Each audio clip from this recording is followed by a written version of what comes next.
how to verify Threads account. So once we enter the Threads app, we're gonna see right here, this is the account, and you're gonna see right here, this is the check mark in their account. So there's no way that you can do it on Threads account because Threads is basically linked to an Instagram account.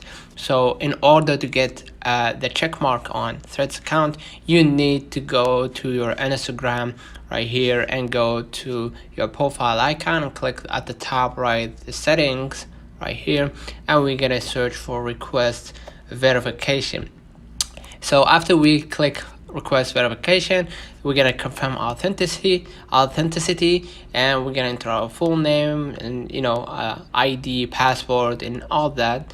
And next we're gonna confirm notability, show that public figure, celebrity, or brand account represent is in the public interest in the category in the country that you are represent of, and audience. And if you want to add link, which is optional, to a social media, maybe phone number, and all social media or any website that you are using, you can always do that.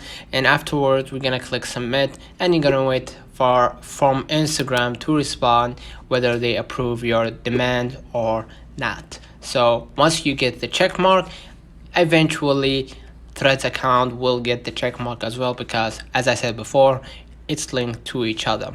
So that wraps it up. Let me know in the comments if this video helped you. Don't forget to like and subscribe. Lastly, turn on the notification bell to receive every video we upload. Thank you for watching. See you in the next one.